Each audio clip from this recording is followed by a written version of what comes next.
Good evening. Good evening. Welcome once again to our public lecture. We are going to start shortly. My name is Florence Akomia. I'm a cardiology fellow in training at the Kolebu Teaching Hospital and a member of the Ghanaian Society of Cardiology, and I'll be your hostess for today.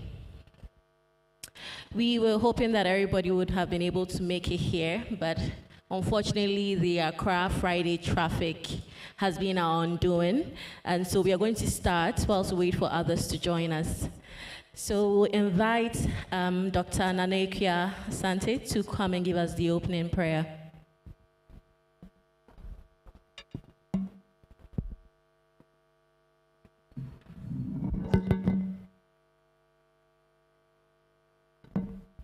Shall we please rise as we say the opening prayer? Dear Lord and Master Jesus, we thank you so much for this evening, for a gathering like this. We thank you that we are about to learn about hypertension. We pray that you help us to understand everything that we are taught here. And we pray that every lifestyle changes that we are about to learn, Father, will be able to apply it. In Jesus' name have we prayed. Amen.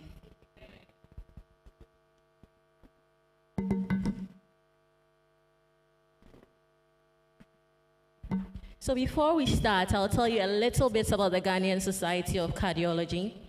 The very first inaugural meeting was held at Kolebu. A group of cardiologists came together and found it expedient that we have some representation within the country championing cardiovascular health. So that was when we first put together an interim executive committee. And subsequently, in the following year, in 2018, we had our very first AGM, annual general meeting. And I think it was at the Ghana College of Physicians and Surgeons. And I attended. I was then a medical officer at Koforidia St. Joseph Hospital. I'll do a night shift, and then I'll pass here in the morning and make it to the AGM. That is how important cardiovascular disease prevention and health promotion is to me, and I know it is equally as important to all the members of the Ghanaian Society of Cardiology. Over the years, we have done several programs, interventions, advocacy, education, trying to bring cardiovascular disease to the forefront of every Ghanaian, trying to create awareness, trying to get political support so that as a country with concerted effort, we battle this cancer that has taken root in the country and is costing us a lot of lives. And one of such interventions is the May Measurement Month, where every year in the month of May, we try to create awareness through media publicity and through health screenings. And today, we are going to have our maiden public lecture. Can I have a round of applause for the Ghanaian Society of Cardiology? I think the society is doing quite well. So today, that is why we are all here, and we thank you for honoring our invitation and joining us today.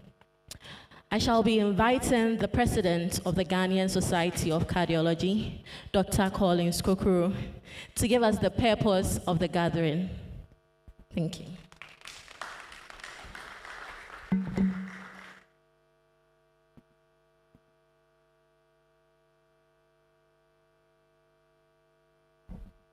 Thank you very much, Florence. Good evening, and you are all welcome to the first public lecture of the Ghanaian Society of Cardiology.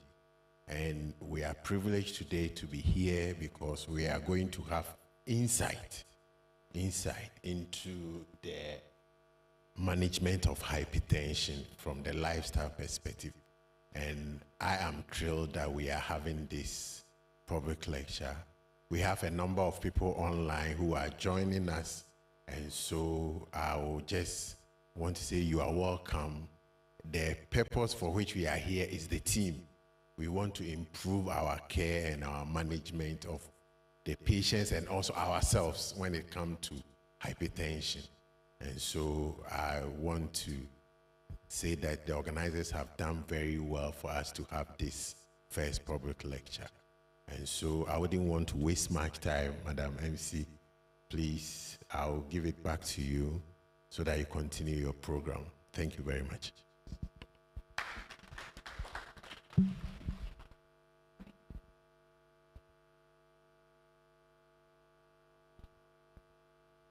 Thank you very much, Dr. Kokoro, for that, telling us the purpose of this gathering. We invited a lot of people and we are expecting them to come, but I'm going to mention a few people who have made it in attendance so far. Notable is Prof. Vincent Boima of the Ghana Kidney Association, and we also have a few other names that I'll put together, and in our next break, I'll let you know all those dignitaries that are with us today. But the next on the bill, I'm going to introduce to us all our chairperson for today's program. Every August occasion such as this needs to be chaired by someone that has been distinguished in the space. We have today with us a professor at the School of Medical Sciences and the head of department of the School of Medicine at the School of Medical Sciences, Kwame Nkrumah University of Science and Technology. He's an honorary consultant cardiologist of the Komfo Anokye Teaching Hospital in Kumasi. He graduated from KNUST in Kumasi with a BSc in Human Biology and also an MBCHB in 1990 and 1993 respectively. He holds a postgraduate diploma in project design and management from the Liverpool School of Tropical Medicine in the UK.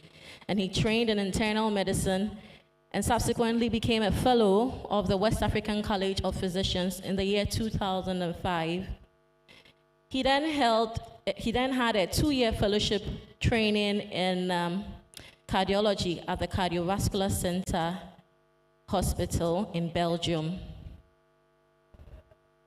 He was subsequently elected as a fellow of the Ghanaian College of Physicians and Surgeons in 2011. I hope by this time you have a fair idea of who I'm talking about. He has been very instrumental in the activities of the Ghanaian Society of Cardiology. He has interest in heart failure, arrhythmias, echocardiography, and then cardiac hemodynamics. He has been also instrumental in the training of fellows in cardiology in Ghana.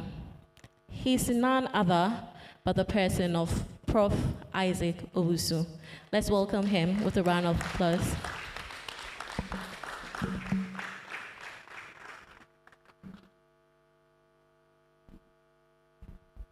Thank you, Dr. Akumia. Good evening, ladies and gentlemen. I find it a great honor to chair the maiden public lecture of the Ghanaian Society of Cardiology.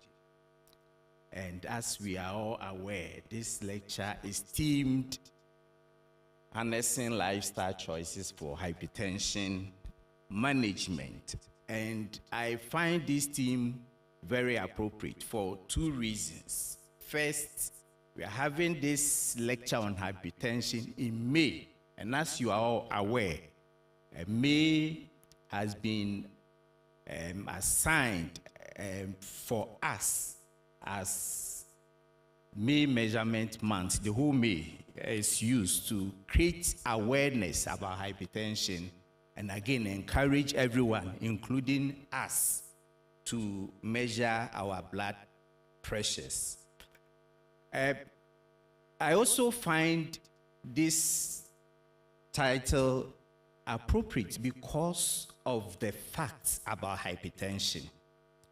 And ladies and gentlemen, let me just give you some few facts about hypertension.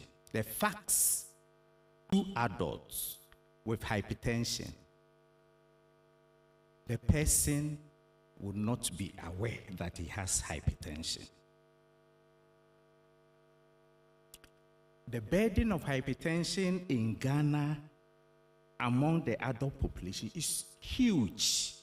various studies have found prevalences of about 30 to 50%, depending on the population and age group studied.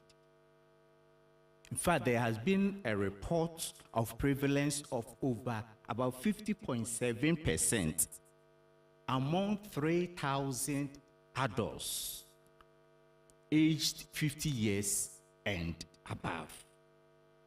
And as we know, hypertension is the main cardiovascular risk factor causing these high burdens of strokes, heart failure, chronic kidney disease that we are seeing every day.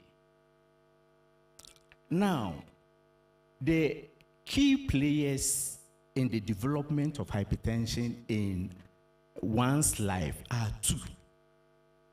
Firstly, we have the genetic programming or genetic predisposition and lifestyle measures.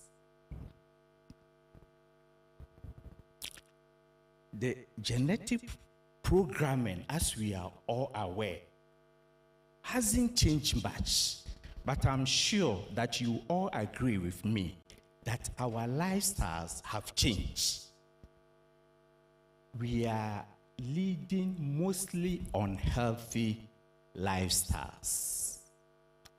And the protection that we enjoyed from avoiding hypertension as a result of healthy lifestyles are no more. It is my hope, and I'm sure it's the hope of the society, that this meeting will generate useful discussions about this high burden of hypertension, which is driving the high burden of cardiovascular diseases that we are seeing. And also, this meeting would also help us to look at how this high burden of hypertension could manage with healthy lifestyle measures. On that note, I would like to thank everyone, and I wish you a very successful meeting. Thank you for your attention.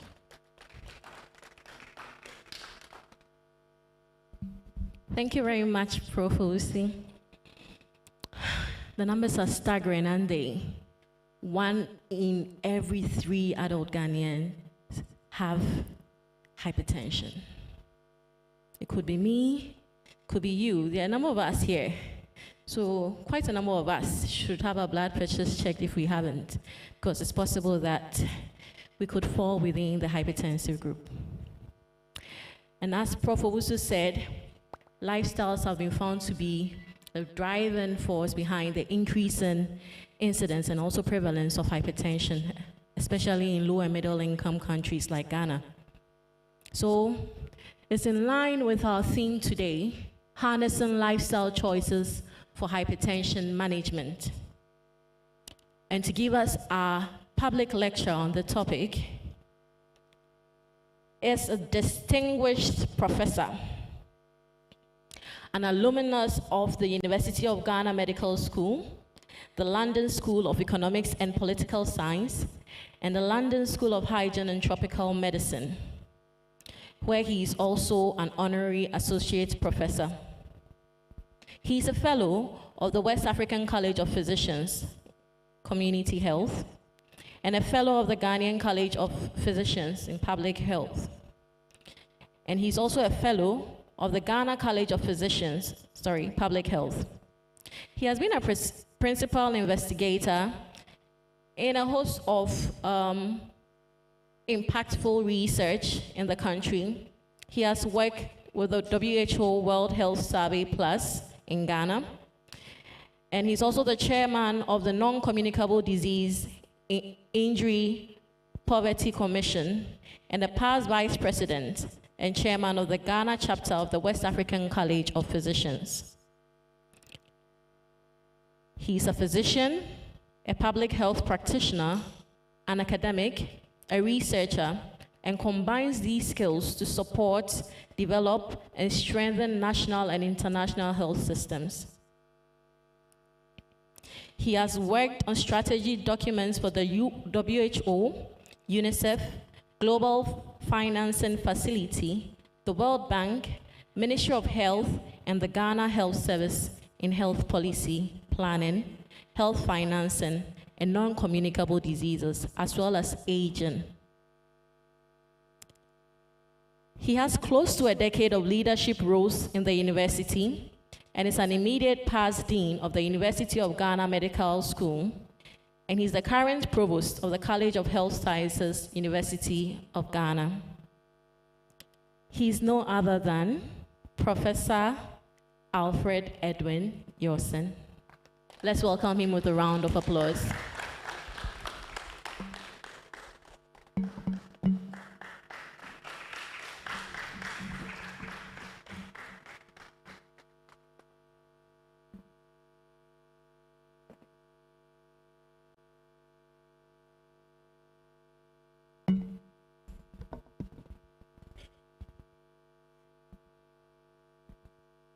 Thank you, Dr. MC, for the kind introduction, chair of the occasion, and the Society of Cardiology members here present, and the many others who are listening to us online.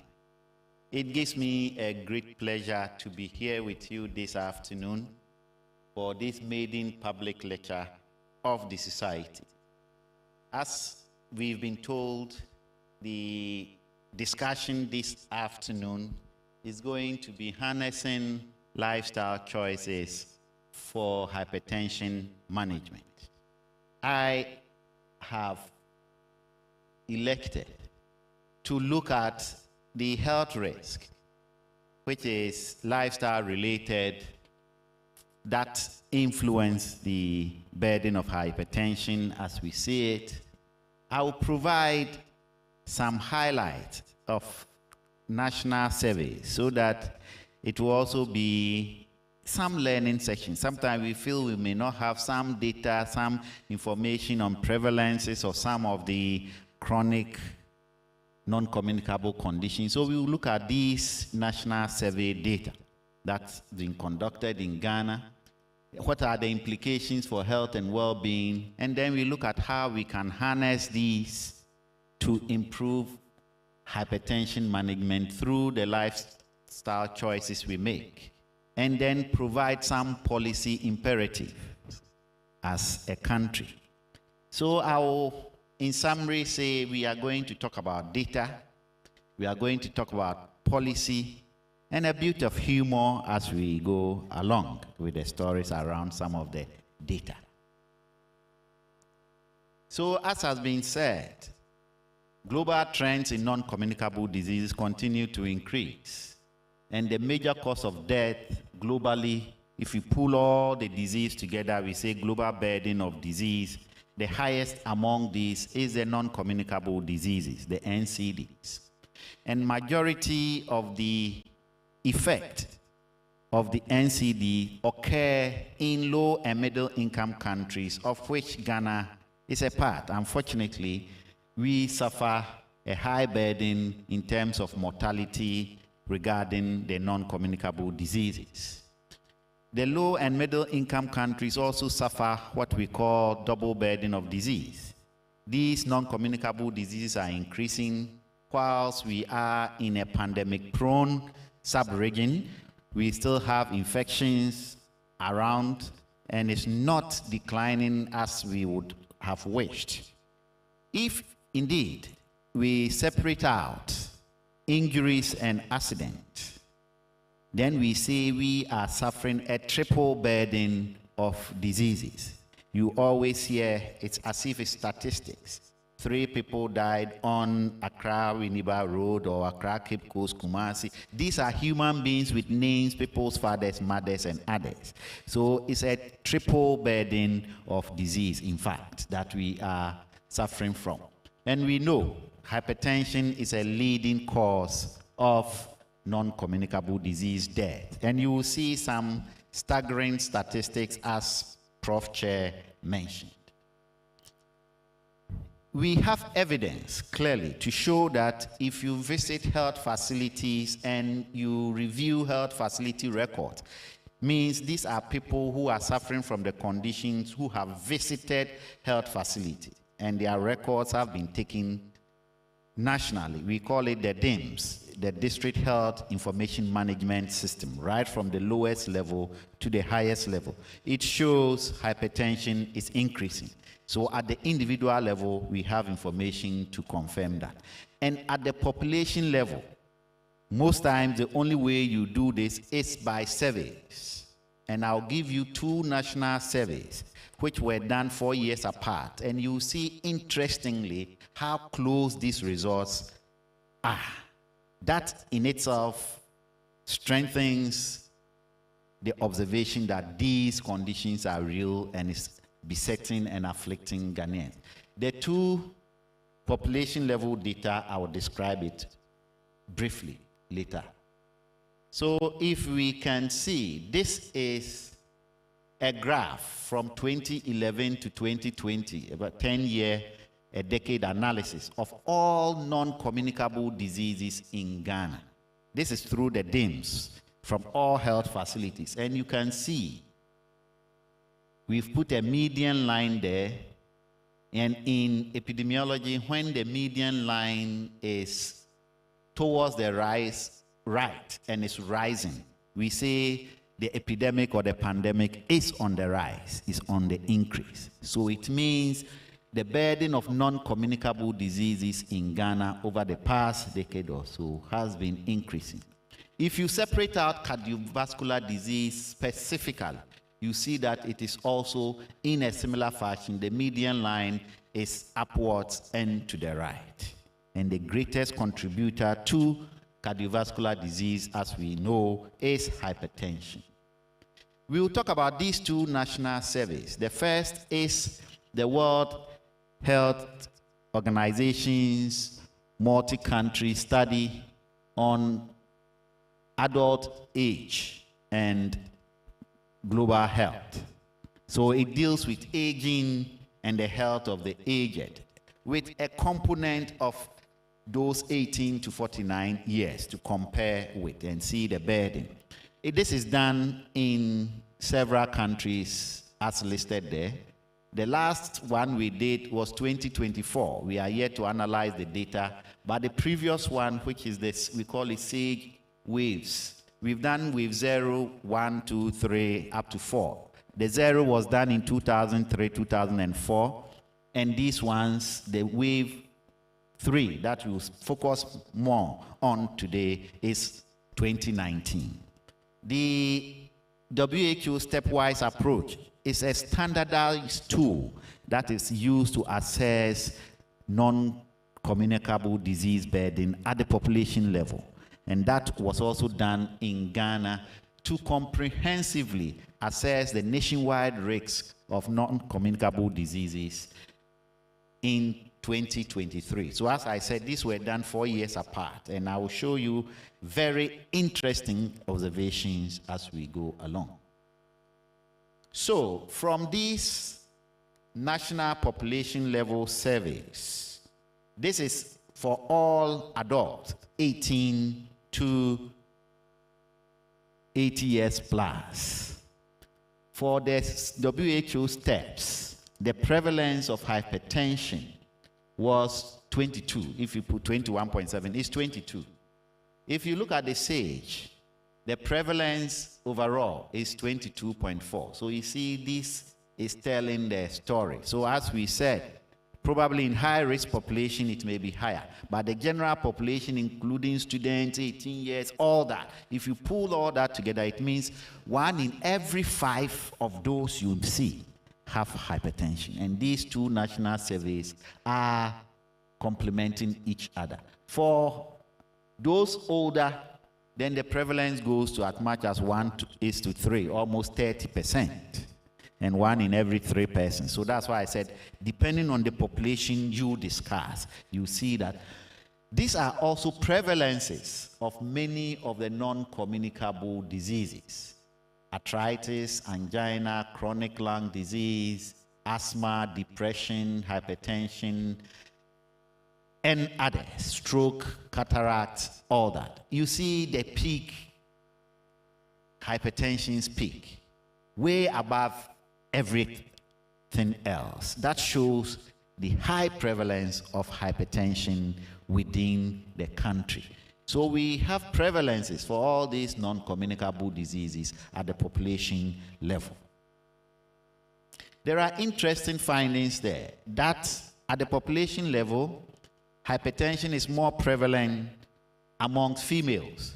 Both national surveys are talking to each other in the same story. It is more prevalent in urban areas, and I believe we all know why. I always tell my students, you cannot go to a village community and find many men with pot bellies. If you have pot belly, how will you burn and use the hoe to weed the farm? So that is itself a lifestyle modification. It is in the urban areas where you see many of the men lie. So this is a true reflection of what happens at the population level. And it is much higher among the older adults, as is said. So you see, sometimes, as Prof said, among the older adults, it could be as high as 44% and even higher. That is quite worrying. I also put in this one to show that, yes, prevalences of hypertension, diabetes, and stroke vary significantly, this is significant, between urban and rural communities. And therefore, if we are targeting national population with interventions, we need to know where to focus and increase our effort at. Look at the female-male ratios as well. We said it's more prevalent among female, but there is always an important observation to this, and we need to look at how to manage these at the population level. There are certain socio-demographic characteristics among Ghanaians which are increasing in prevalence. And those characteristics in turn predispose these individuals at the population level from developing hypertension. Two key ones I will mention are the increasing aging population of Ghanaians and then increasing urbanization.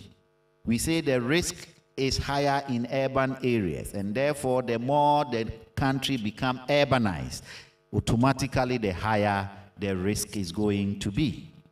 And aging, in fact, in terms of proportion, Ghana has one of the highest population of the aged in the whole of sub-Saharan Africa. In terms of proportion, we can't compare our population to Nigeria. So in terms of numbers, they may be many, but in terms of proportion, out of our 32 million or so, we have a higher proportion of the aged. Therein again lies the risk, because we say the risk of hypertension increases with age. So this socio-demographic characteristics of our population itself in Ghana increases the risk of hypertension at the population level. So I've chosen a few, we'll talk through it quickly, lifestyles that will predispose us to hypertension, and that is where we need to harness all our effort to mitigate this. Tobacco use, alcohol consumption, intake of fruits and vegetables, some environmental risk factors, physical activity levels, and obesity. And this, we have data to support the prevalences of all this. So in Ghana, we have done well over the years. The prevalence of smoking is relatively low compared to other West African and Sub-Saharan. When was the last time you saw a female smoking openly in public in Ghana? I don't think anybody can. Yes, but there was a time this was fashionable and was being done. Unless probably you go to the clubs and those high-risk areas you will find. But in terms of on the street and all that. So we've done well. Generally, the prevalence is less than 3%. It's much higher among older folk.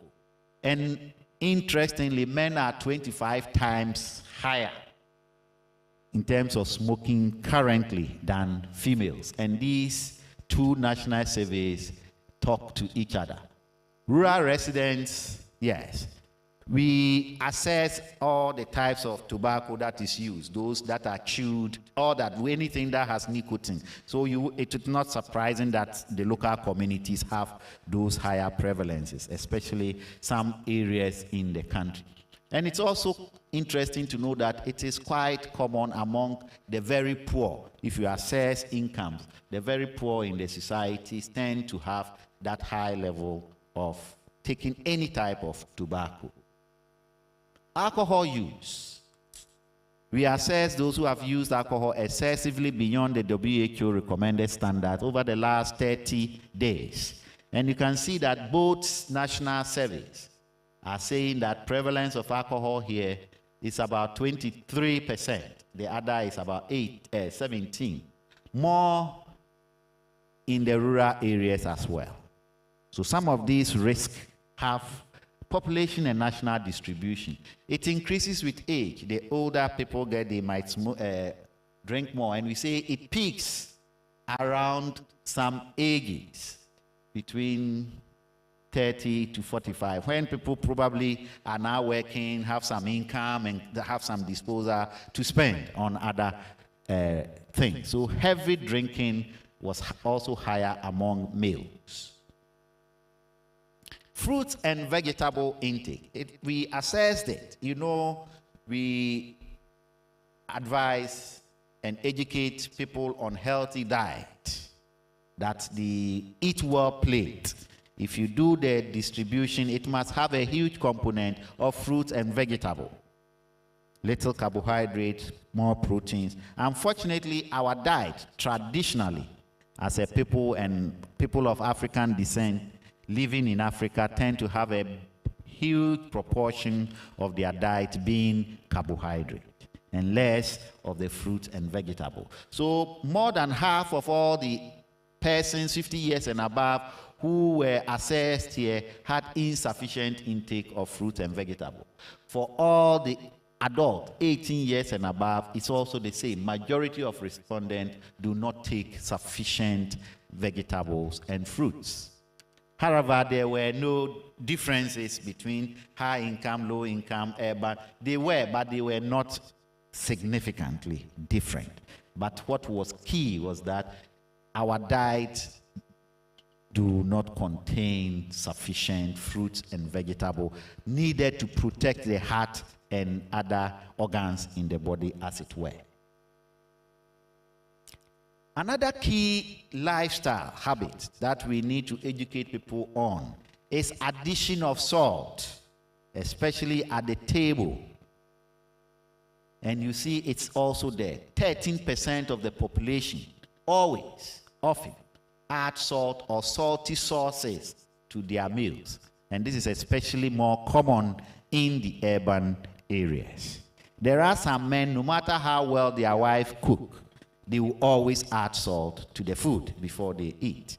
Or you get chips or fries at the restaurant, and the first thing they take is a yak of salt and just spread it across, and then put other salt-laden sauces on it. These are all risk factors, and it's higher among males and young adults, naturally. And this is intuitive. It is what it is at the population level. I want to highlight a key point. The two national surveys all indicated that there was high level of awareness of the health risk of high salt consumption across the population. This is the sage. If you look at the steps, WHO step, the same thing. There was a high level of awareness of the health risks of high salt consumption across the population. So why is this still a challenge? It means awareness does not always indicate behavior change. And for a public lecture like this, we want to highlight it, that we need to create awareness, but we may need to take further steps to get people really to change their behavior. Sometimes It's when people suffer the consequences, then they learn. Or a family member suddenly develops stroke. Hey, then I have to check my BP. Then those are the things that will tell people, even though they are aware, it doesn't necessarily translate into behavior change. And I want to highlight this at this public event. Cooking fuels. We also saw that, in some of the rural communities, they may cook within the same environment where they sleep and do other things. And most of them use fossil fuel, like burning, using just firewood and others, unlike urban areas where gas and others are more prevalent. And we believe these are all contributory factors. So clean fuel use is relatively high in urban areas compared to very low in the rural community. So almost all the rural households use solid fuel. That in itself is another risk factor for health. Chronic obstructive pulmonary diseases and all that. These are risk factors at the population level. We need to improve. We need some national policy adjustment, making gas available, affordable for communities and households to be able to adopt such healthy habits. Physical activity, that's another interesting one. Physical activity increased with increasing age, and it peaked around 40 to 45. These are when people are chief executives and all that, they are doing well. They are a little more afraid of going early, so they try to exercise, but at a point it decreases again. It's always higher among males. And again, typically, unless very few disciplined women, our women generally in Africa and others, you hardly see women running. It is true, especially because they have to hold their breast or things like that. It's a cultural thing, and it doesn't lend itself unless disciplined, they dress very well and then they can exercise. We need to look at all that, and we need to encourage our mothers. Can you imagine typical market women doing exercises, running? No, it really doesn't occur, and it's something we need to encourage. I'll tell you a little story on that. So rural residents, I told you these are involved in physically taxing activity. They walk several kilometers to go to their farm. So why is it not surprising that in urban areas, physical activities tend to be reduced? Doctors, lawyers, those in high income groups, you get up, get into your car, air conditioned, you go to the office. Much as you'll be seeing patients and all that, you get physically tired, but you haven't expended that much energy that will protect you. At the end of the day, you are tired, you get into your car, you back home, you eat late, you sleep, and then it continues. That is for us in there. Even if you say here, walk to, let's say, EcoBank head office, which is just here. In the urban areas, we will use a car. But in the rural communities, they walk such distances with ease. Oh, ewa higher, then you try and see how long you will walk by the urban standard compared to the rural folks. So we need to look at all these at the population level. One I want to highlight a bit more is obesity. Obesity is increasing. If you look at this here, this is stage 1, 2007, stage 2, 2014. Just a space of 7 years. The prevalence of obesity moved from 10.5 to 13.6, which is almost a 3 percentage point increase at the population level, and this is translating into huge numbers. If you look at all the waves from wave 1, which is wave 0, which is 2003, 2004, to wave 3, which is 2018, 2019, a space of 15 years. If you look at this one, this is above 15, 15.6. In fact, this is 5.3. So there has been a percentage increased 10% from that time. So within a 15-year space, prevalence of obesity in the country has increased by a whopping 10%. And that is worrying because we know the challenges with obesity. It is more prevalent in the more urbanized regions. And in fact, these regions also have the highest populations. Ashanti, Eastern, Greater Accra, Western region.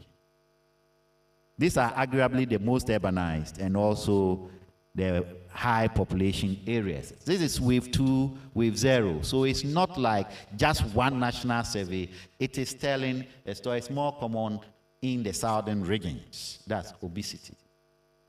Interestingly, the two national surveys have very similar prevalences. This is about 16, this is about 13. That's the prevalence of obesity. And as we said, more in females, urban residents, those with higher education, and those in the highest income group. So I dare say that many of our cardiologists will fall in this high-risk category because they are highly educated. They may not be among the high earners. That one you agree with me? Yes. But you are highly educated and you are among the high-risk group. These are obesity and all its factors that really will affect everything. Even our colleagues, the pathologists, do not like obese bodies to deal with. No doctor will want that. It creates a lot of issues for our nurses, for our pharmacists, how to calculate drug dose. So everything, we may want to avoid that as much as possible. So social consequences, we won't deal too much. Health, we know the cardiovascular effect, the metabolic conditions that may come. The others, osteoarthritis, obstructive sleep apnea, and then other disordered sleep patterns. And this will all predispose one to sudden early death, significant contribution to morbidity. You cannot be as healthy as you want. And obesity has consistently been found to be associated with disability, functional difficulties, and poorer health status. In these surveys, we assess health status of persons. And if you do the analysis by segregating, those who are obese will always rate their health lower than those who are in the normal ranges. Clearly, we have written papers to show obesity, that the middle age spread of overweight and obesity in Ghana, is it a myth or reality? It's really real. We saw that. So sometimes when you marry and then you start putting on weight or your belly, pot belly, they say, oh, your wife or your spouse is taking good care of you, isn't it? It becomes a symbol of status or something like that, but it's not always aesthetic. It's a risk. We really need to look at it. And we've seen that obesity, high BMI, is a health risk factor among older adults. Prof. York, Prof. Boyma, we did it together. And these ones, we saw it clearly, my colleagues here.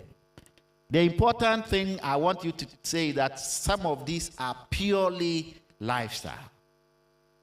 And it's a story I always talk about.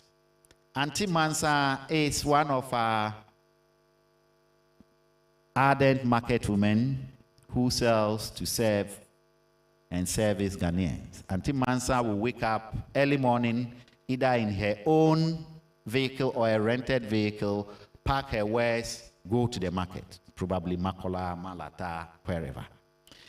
She has girls who help her to organize. So all she does is count money. When anybody comes to the shop, if we are born, the Auntie Mansa will be sitting down.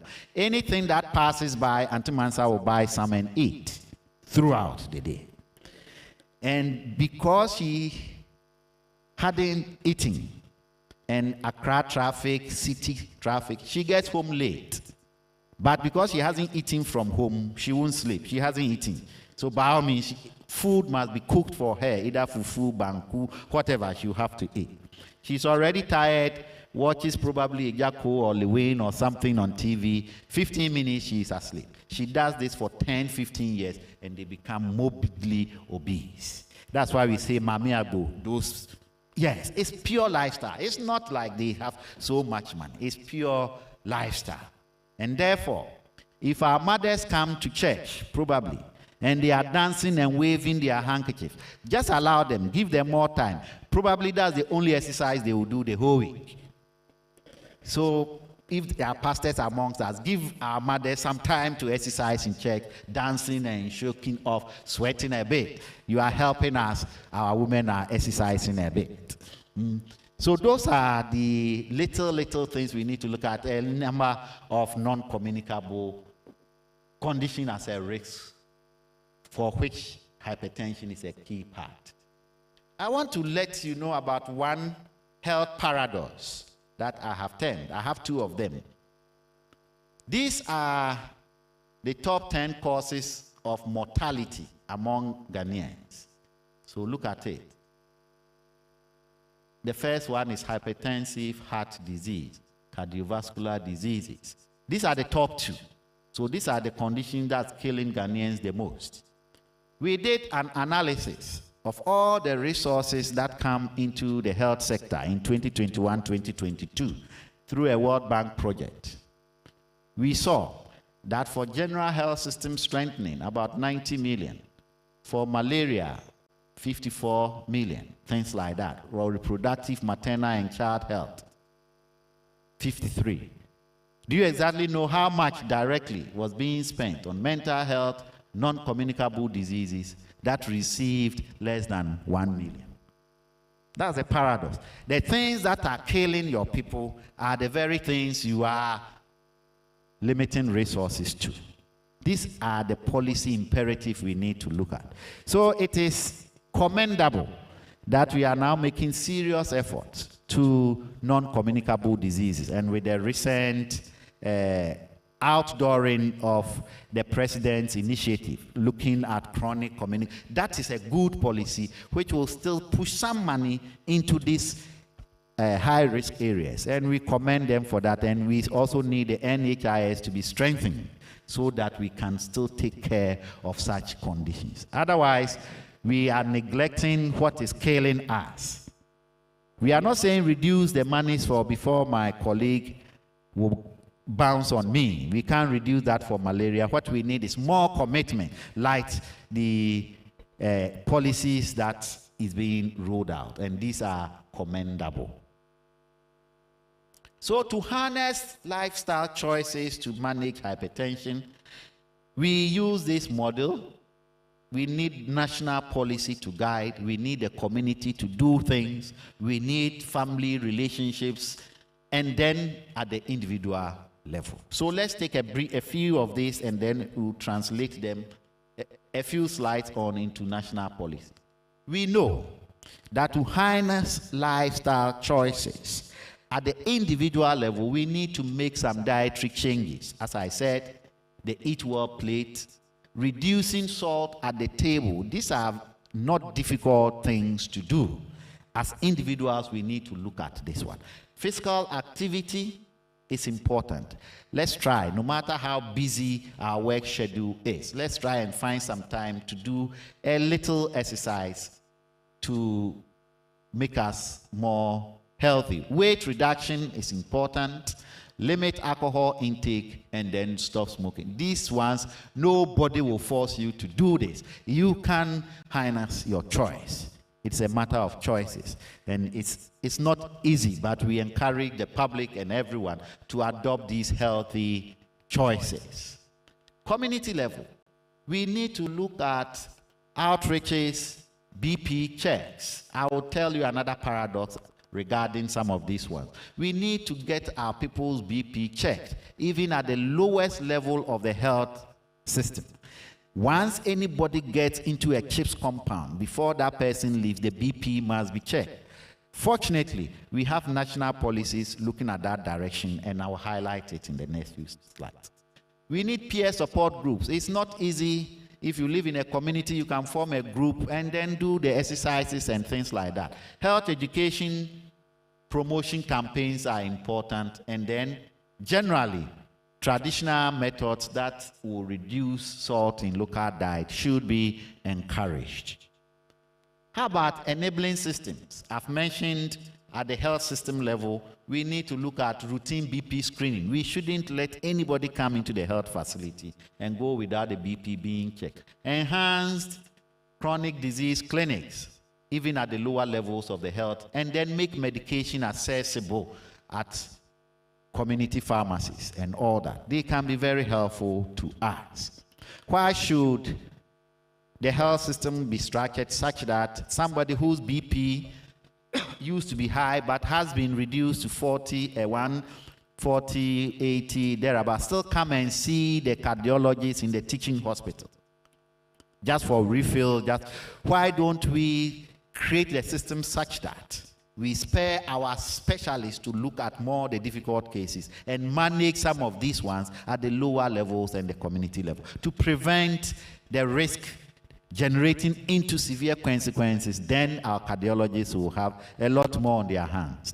We need to look at the lower levels and free them of some of these burdens. Food labeling laws. We need to. How many of us buy food and we check the content of salt, check the content of sugar?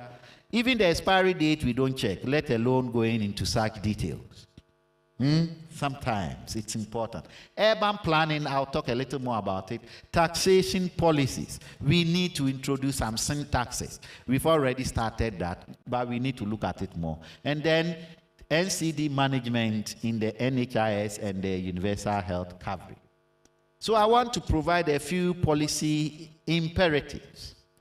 You know, we had this regenerative health policy of the Ministry of Health. We need to continue that.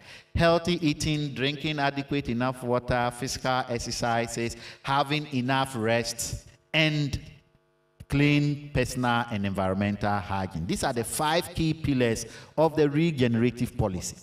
If our ministry should go back and focus on the regenerative policy, it will help our choices in managing hypertension at the community level. How many doctors from the beginning of the year plan that, oh, I'll take my leave from June to, let's be frank, you may take the leave, but then you are working in another hospital, and that's not a leave, or doing other things. We really welcome, sir. You have taken the leave, but so once our Ministry of Health is here, I want to go back to Dr. Ernest. Asiedu is here. Doc, we want to encourage the ministry to go back to the regenerative health policy. That really is what we need.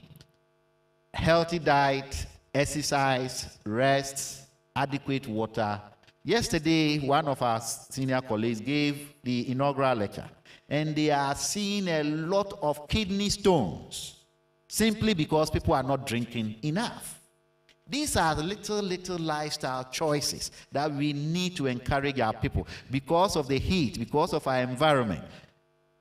However, if your water is destroyed by galamsey and you need to buy even pure water at a higher cost, these are things we need to. So it's not only at the individual level, it's the national thing. If I have to buy pure water on the street and the price increases a bit, for us here, we may not feel it. But for those there, every little increase creates a lot. So naturally, they will tend to reduce how much they spend on that. And then we develop the kidney stones and all that. So the regenerative health policy is important. Restructure the package of health services at the primary care level. I mentioned it. Nobody should go to a CHIPS compound without getting his BP checked, no matter the condition they send there. And I said that it is important that basic screening for NCDs, fasting blood sugar, all that, it ties in with the third one. Let non-communicable disease primary prevention activities be part of health centers and CHIPS. And fortunately, again, the ministry, Ghana Health Service, is looking at that. That is what we call the network of practice, so that you have model health centers that can do all this. When the patient goes there, they will check the BP, do mental health, do fasting blood sugar. We need those at the lower level, so that before it gets complicated and comes to the higher levels of the healthcare. I have another health paradox. We said the first one. Later I will tell Doc from. The other paradox is that currently NHIS, we are now doing the essential healthcare package and all that, but currently NHIS will not pay for preventive services such as nurses going on outreach to teach people, measure their BPs at home, promote health. Oh, don't eat this, don't take that. However, NHIS, no matter how insufficient it is, will pay for somebody who has stroke, comes to lie in the medical block. We do all we can, and 2-3 weeks he passes. Is that the best way to spend your money? That's why I'm saying that's another health paradox. We need to push money into the preventive services, so that the man will know his BP, will not develop stroke overnight and come to lie on the ward. Then the scheme will take care of him. But the harm has already been done. So we need to look at that to harness the lifestyle choices again. We have a beautiful national health policy, 2020, and the non-communicable disease policy. I must say there have been a lot of concerted effort over the past few years to put non-communicable disease on the agenda of the ministry and Ghana Health Service. We have the steering committee for non-communicable disease, all that. We need to probably work with them as a society and prompt them a bit, push them a bit. We are the experts, and when we speak, they will listen, so that we take some of these paradoxes out of our health system. There was a policy also by the ministry, health in all policies, that it doesn't matter the ministry, the agency that is working, they need to consult the Ministry of Health. So if you are urban and town planning, developing roads, we need to ensure that any new roads that are being constructed, we have a health part of it. If we can do bicycle lanes, we can. How many of us will be confident get up in the morning and run from Kolebu along the high street all the way and go and turn with this Okada and trotro drivers? You are not safe, and once you don't feel safe in your environment, nobody will do that. So even when there is an individual discipline, urge to do that, the environment is not supportive of that. And therefore, we are urging all ministries, agencies, and departments that any policy should have a health imperative, because it will affect the population. We constructed the Akosombo Dam to generate electricity for us. Beautiful. We are happy about it.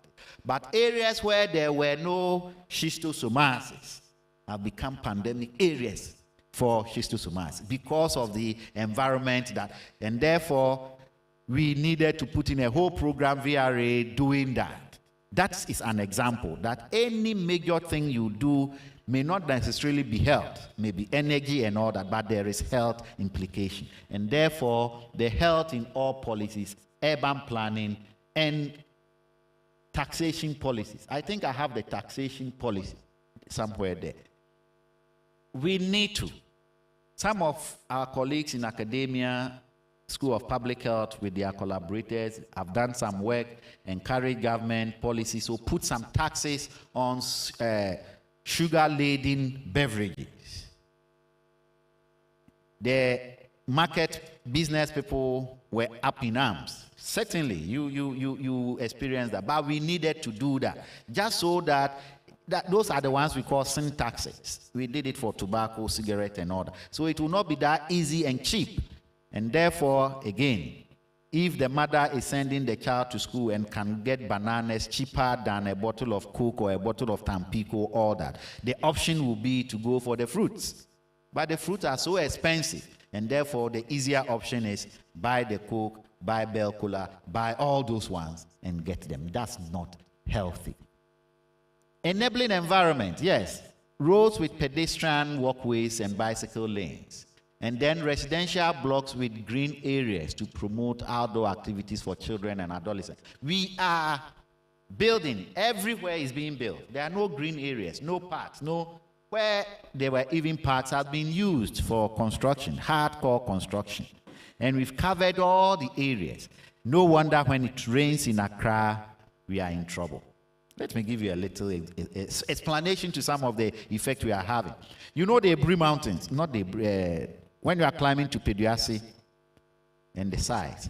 When the natural thing is that when the trees are there, even on the seaside of the mountains, they hold the soil together and they absorb a lot of water. Now we have cleared all those trees. It rains a little. All the water right from there rushes rapidly down. The trees would have held it a bit. Now they all rush down. There are no drains. They need to go through the Odo and all that into the sea, and then water will find its own level. It's natural. So it's not only what we do in Accra. What we do in other areas really affect what happens in Accra. And we want our engineers to look at this one. That's why we say health in all policies. This came out this morning. If you had looked at the Ghanaian Times, it says tighten food labeling laws. I saw it and I said this is very good for our public lecture this evening. So you see, food-based industries should be restricted to healthy limits of fat, oil, and energy-giving foods. We need to insist on that. And we need to tighten the laws, as Prof. Amuna said. Alcohol, tobacco regulation, food labeling laws are important. We need to know how much salt is contained in this, how much sugar. So if I decide, we went for, this one I won't mention names, but I will say it. We went for GMA meeting, beautiful GMA in Kumasi. And one of our lady colleagues asked for Coke, and they said, oh, Diet Coke. He said, no, once I want to drink Coke, you give me the Coke with sugar, and I know I'm drinking Coke.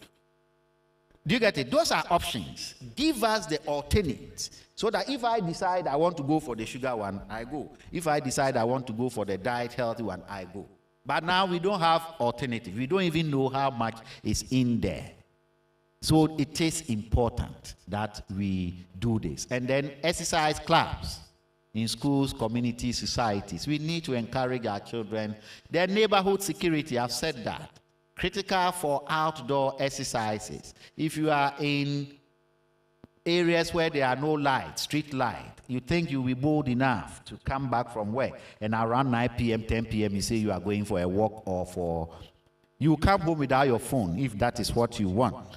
So people will not be encouraged to do that at all. And those are the choices we need to harness to make our lives better.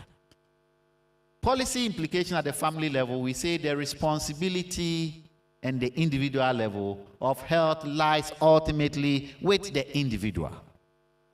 We can blame the health system, we can blame government for not providing, but ultimately your health is your responsibility. And therefore the choices we make, food choices, portions, and overall intake, we should be wary. If 2 balls of kenke, you can start by reducing it maybe 1, and then those are choices as individuals we should make. And individual discipline, what becomes most challenging is those of us who travel out a lot for meetings and all that. You know, once you leave home, your eating pattern gets disrupted. And if you are not careful, you go for a meeting, let's say you leave Accra, you go to Koforidia. Morning, they will serve breakfast. Around 10, snack.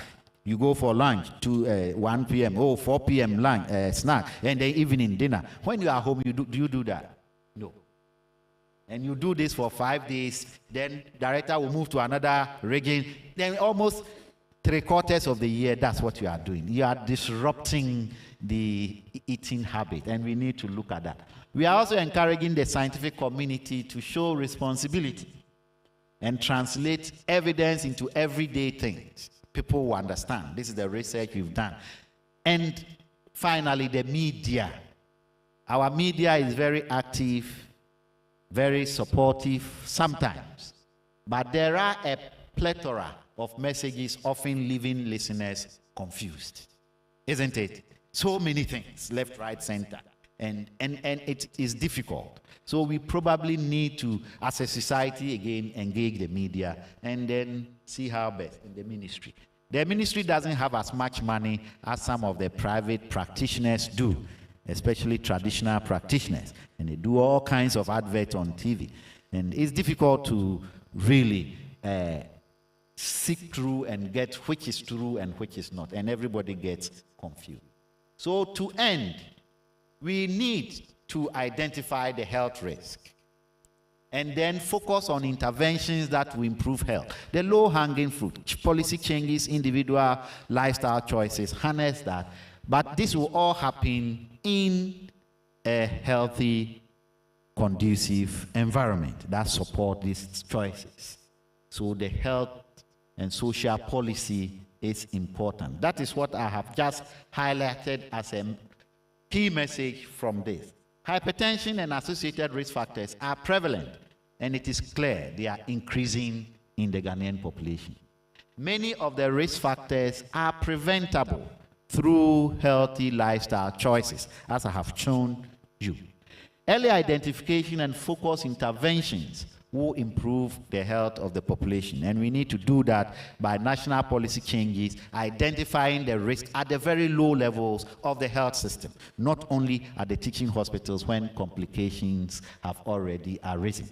And a supportive policy environment is key to harness the lifestyle choices, barring some foods, labeling them well so people can make choices, and putting hefty taxes on things that you don't want to come to your country. Ladies and gentlemen, thank you very much for your attention. Thank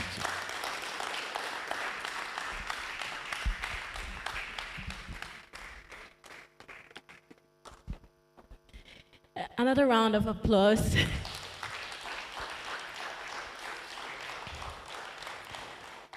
So I almost didn't come back here because Prof was shaking tables. But in my defense, I'm a victim of my profession and a sedentary lifestyle. And I started exercising and dieting this week, so yes. Okay, thank you so much, Prof, for that lecture. In fact, it was very, really insightful. Would like to appreciate our online audience. We have over 130 people joining us on Zoom. Thank you so much for joining us. This is not a CPD, so they are actually interested in what we are talking about, and that's good. And we also have a number of people here that I would like to acknowledge. We have joining us Dr. Enes Kunedu-Esiedu, Director Medical and Dental from the Ministry of Health. He's also representing the Honorable Minister of Health. He's joined by Laudia Afedo. She's also a program officer, medical and dental, also from the Ministry of Health. I mentioned before, but I must say again, since we are all online and more of us are present now, we have Prof. Vincent Boima from the Ghana Kidney Association. We have Ruth Esilfi from KPMG. And then we have Dr. Mrs. Brenda Yayura Opong, representative of the Registrar Pharmacy Council. We have Evelyn Ofosu, medical liaison for Novartis Ghana. So thank you all for joining us. We have a few comments and responses and solidarity messages that we'll invite. We invite Dr. Esiedu to come to give us his message, followed by Prof. Boima from the Ghana Kidney Association. Let's welcome him with a round of applause.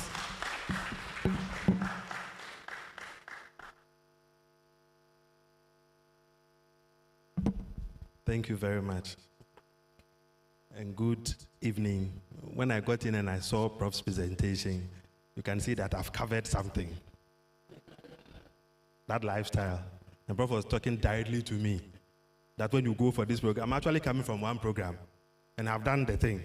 And I'm sure, and I'm sure this program, something will happen, we will still do it. So I think the discipline is very important. Yes. So last week, and I think the week before, the ministry prepared for the World Health Assembly. The minister just returned 2 days ago, and Parliament has also resumed. So even today, the program that I attended, which was also organized by the Cardiothoracic Center and then other partners, he couldn't make it because he had to be in Parliament. And I think NHI is also passing their formula because they've also revised it, so that was quite critical. That is why, unfortunately, he's not able to come. But I'm here also to represent him. And a lot of the things that I'm going to talk about has also been done by Prof. So I don't know, please, do you have a chairman for this program? Yes, okay. So Dr. Che was my lecturer or my teacher in school. So remember that our bosses are always our bosses. So Dr. Che, Prof. Che, distinguished members of the society, Prof. Dean. Prof. Dean too was my senior. So right now, I'm really, really covered. And a lot of my seniors, Dr. Kokro, the rest are also here. Esteemed guests, colleagues, ladies and gentlemen, good evening. It is with great honor and sincere appreciation that I join you for this important occasion, the maiden lecture of the Ghanaian Society of Cardiology. On behalf of the Ministry of Health and the Government of Ghana, I extend warm congratulations to the Society for this landmark achievement. I was hoping that we would see many more people, but again, I'm happy that there's also a virtual part of it, so that many more, because sometimes we feel that a lot of information, I mean, we have a lot of information, but you realize that when you engage people, they do not know a lot of things. And also, lifestyle changes are also quite difficult to apply. So this event is more than a formal gathering. It is a declaration of intent, collective commitment to elevate cardiovascular health on our national agenda. It comes at a particularly significant time as the month of May has been dedicated globally and nationally to the prevention and awareness of hypertension, one of the leading risk factors for cardiovascular disease and its complications, including stroke, that Prof also talked about, even kidney diseases. So hypertension, often referred to as a silent killer, continues to rise at an alarming rate in Ghana. Probably, maybe in the past, we didn't have what it takes to be checking, or our lifestyles have also encouraged, or a combination of both, and the cases are going up, even for younger people. So it is responsible for substantial number of hospital admissions, complications, and avoidable deaths.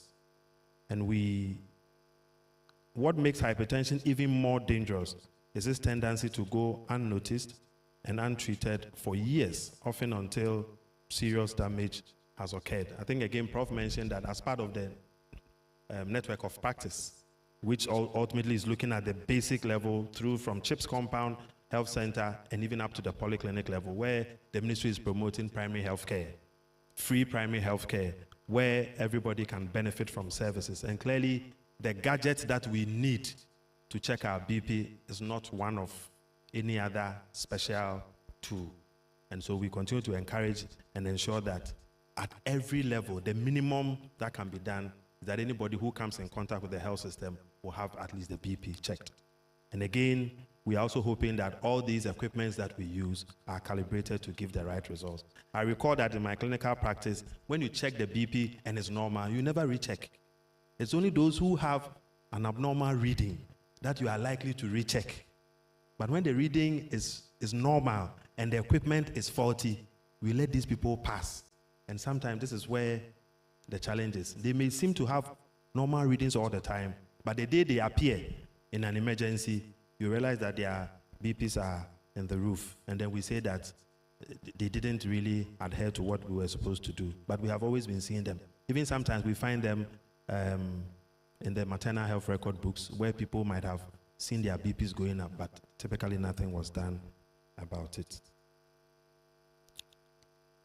So we must intensify community outreach, promote healthy lifestyles, and empower citizens to routinely check their blood pressure, especially those with the risk factors such as obesity, poor diet, physical inactivity, and family history of heart diseases. I'm not sure, I'm a little bit embarrassed to say that I think for more than a few months I haven't checked my BP. Can you imagine? Can you imagine? Maybe if I find out, maybe some of us, we sit in the consultation, see patients, but we don't even check our BP. You know, so these are lifestyle things that we talk about. We really need to be disciplined to even have the moral justification to even advise somebody that you check. But I'm sorry, but I haven't checked my BP. Maybe in about 3 months now, which is not good. So when I leave here tomorrow, I'll check my BP. And I'll come and report. So this is why the Ministry of Health, in collaboration with professional bodies such as the Ghanaian Society of Cardiology, is prioritizing these awareness creation, early detection, and effective management. As a ministry, we are taking steps to integrate hypertension screening and education into the primary health care. As I mentioned, that at every point in time you come in contact with the health system, you can check your BP. I think that it's something that we have been doing in the past and have been doing, but we need to encourage and ensure that this is done at every contact with the health system.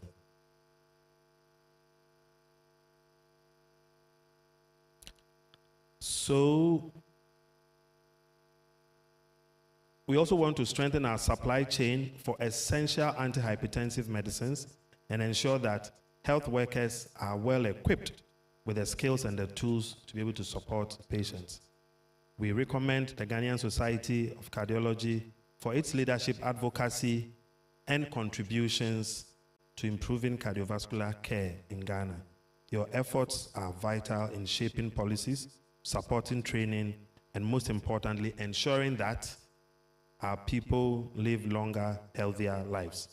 Let this maiden lecture not only be a platform for academic and clinical exchange, but also a strong call to action to prevent hypertension, raise awareness, and protect the heart health of every Ghanaian. I thank you once again for the invitation, and I wish you a successful and impactful program. May God bless us all. Thank you.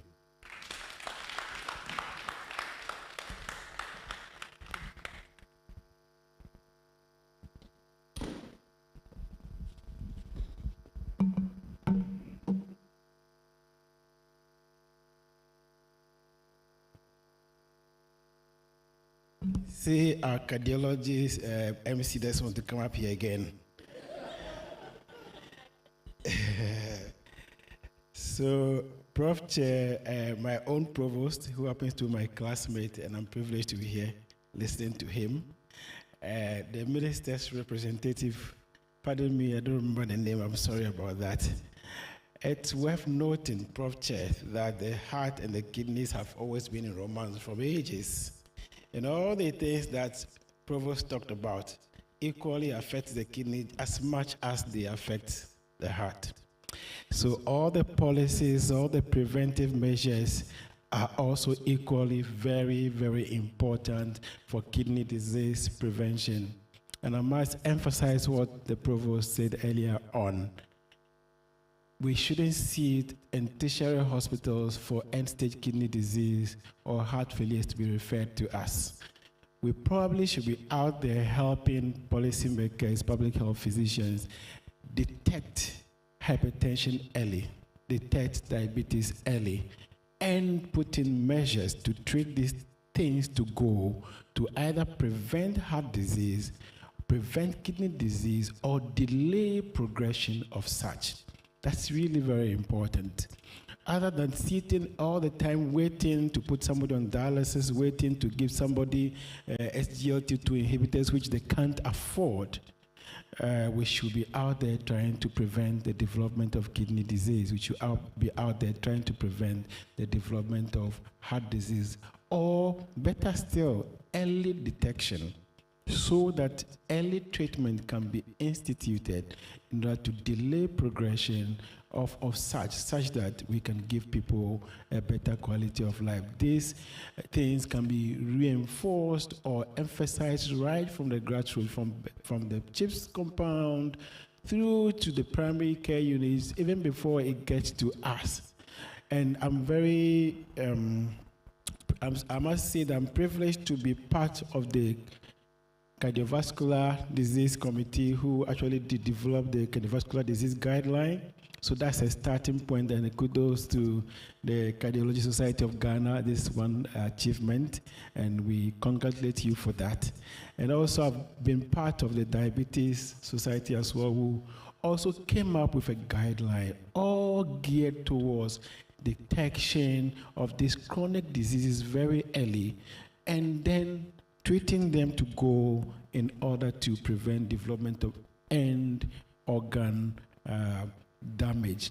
And just last year, the GK, Ghana Kidney Association, also came up with a CKD protocol, which is on the minister's door. I'm saying this because his representative is there and here, and they are yet to append their signature to that document. So, Mr. Minister's representative, that's our heartbeat. Carry this message to our minister. We want him to sign our protocol. Thank you very much.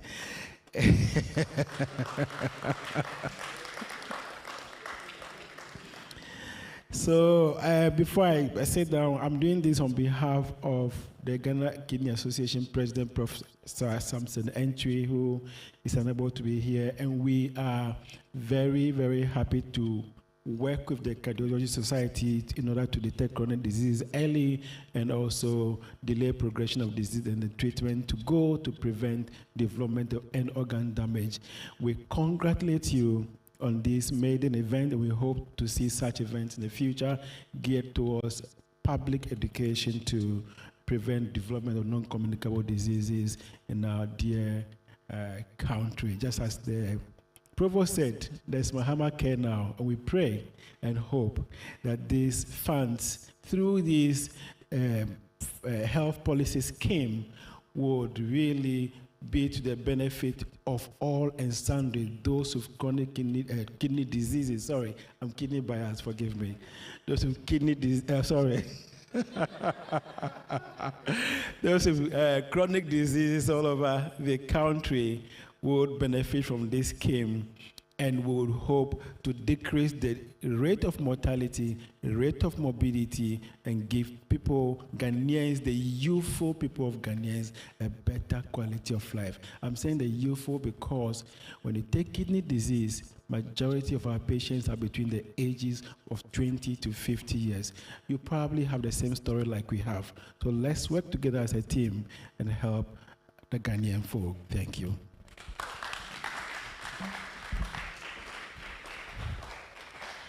Thank you very much, Dr. Esiedue and Prof. Boema, for your comments. We invite our chairperson, Prof. Owusu, to give us his closing remarks. Please, a round of applause. Thank you, Dr. MC. Yeah, all too soon, the meeting has come to an end, and we've all heard from the lecturer about the fact that Ghana is experiencing double burden of disease. We already have the infectious diseases and malnutrition, and we are seeing high burden of non-communicable diseases, especially cardiovascular diseases. And in his lecture, there was a slide which showed a graph of chronic conditions with hypertension. And as you all remember, those who saw it, hypertension stood so tall among the other chronic conditions. This indicates that hypertension is a real problem in our society. It's the main leading cause of mortality that we are seeing. And again, he also emphasized the fact that cardiovascular diseases strokes, hypertensive heart diseases are the leading cause in adults in Ghana now. Meanwhile, resources that we allocate to prevention and management of this leading cause of death is limited. I'm happy that we have our reps from the ministry here. I would plead that, as we've seen, hypertension and cardiovascular diseases are killing us. So if we appropriate so much resources to other conditions which are not killing us, then we are not appropriating the resources rightly. So we have to take note of this. I was happy to also hear about the fact that the rep from the ministry says that they are going to equip healthcare workers and assist us in preventing this high burden of communicable diseases that we are seeing. I would like to add that, yes, when you are equipping us, please let's consider getting blood pressure devices, not only at our CHIPS, compounds, but in all levels of care. And we should also look at not just getting the devices, but cuffs, various cuffs. Most of the time you get into consulting room and there's just one cuff for everybody. And we all know that it's not just about the figures that you get, but appropriate figures. Figures that reflect the true blood pressure of patients. And this depends on the cuff, the appropriate cuff that you use to do the measurements. Hypertension is a real problem, and I think we've all seen it, and we all agree that it's a real problem.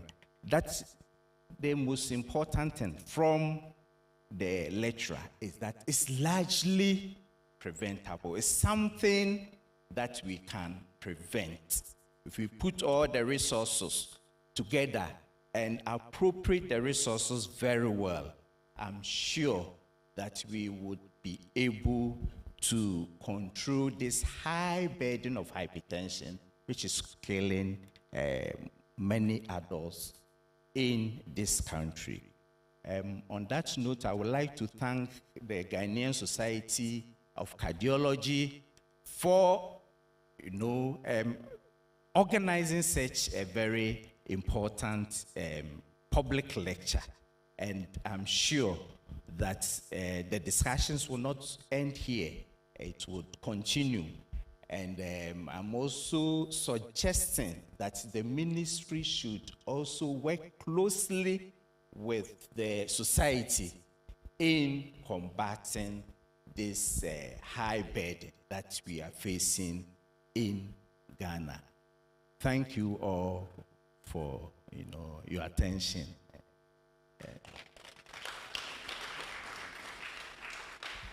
Thank you very much, Prof. Prof, maybe if you could remain seated, we'll do a photo opportunity afterwards. Thank you. So before that, we will have Dr. Francis Ajekum and the president of the society, Dr. Collins Kokro. They're going to do a presentation to our speaker. So we invite them up here. Yes, please.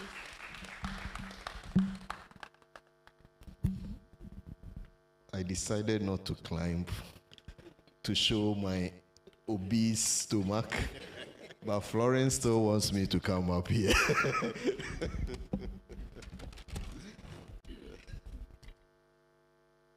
All right. Thank you very much. Permit me to read if my eyes can see them well. This is from the Ghanaian Society of Cardiology. show our appreciation to Professor Yosin for being the first person to deliver a public lecture.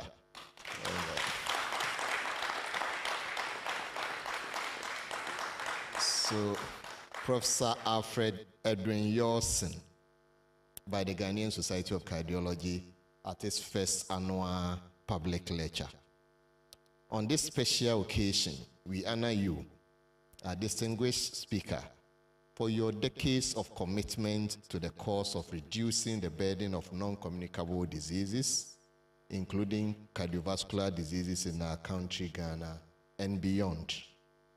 You are a renowned physician, public health practitioner, academician, and a researcher of international repute, whose impact spans various spheres of healthcare, including medical education, clinical research, and health system strengthening. Thank you for bringing your wealth of knowledge and depth of experience to this event and leaving us wiser for the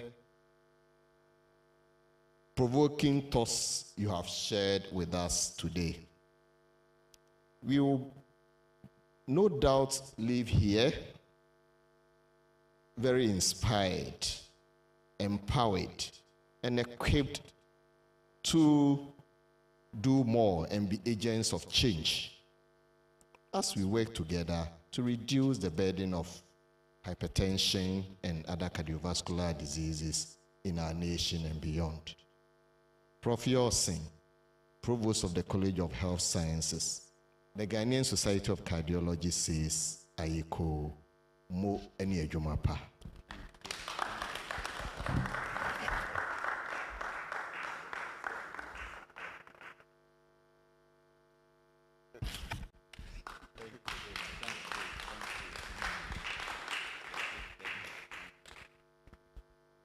Thank you very much.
For that, we are very grateful to our speaker, Prof. Alfred Yosin.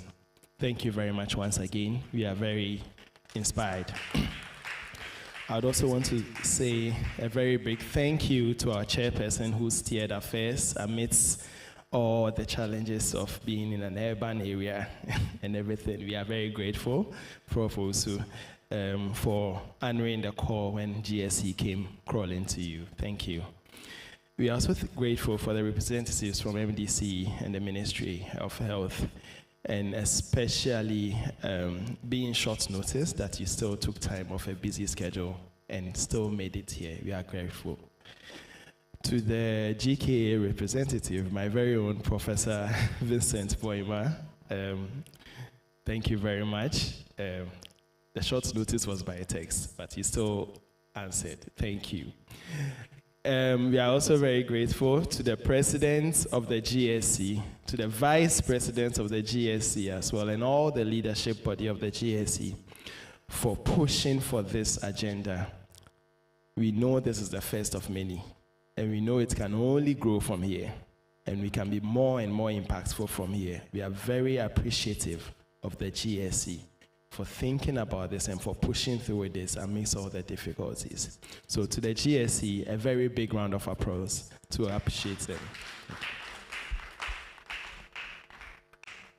Okay, now that that is done with, can we all give praise and thanks to the Almighty? Let's be upstanding.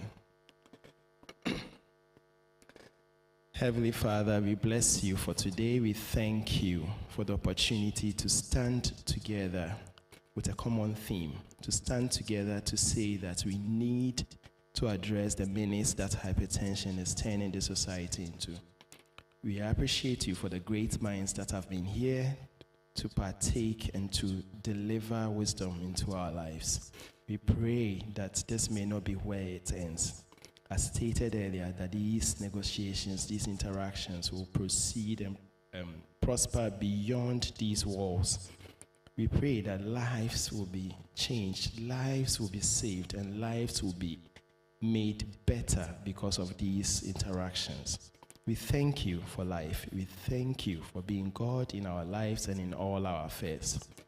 As we head out from here, may we live better. May we live more empowered to do better as well. And may we arrive in our homes safely. In Jesus Christ's mighty name, we've prayed with thanksgiving in our hearts.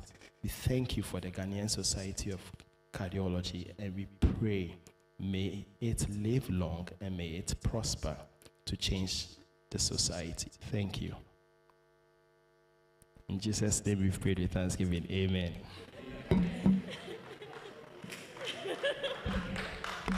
Thank you all.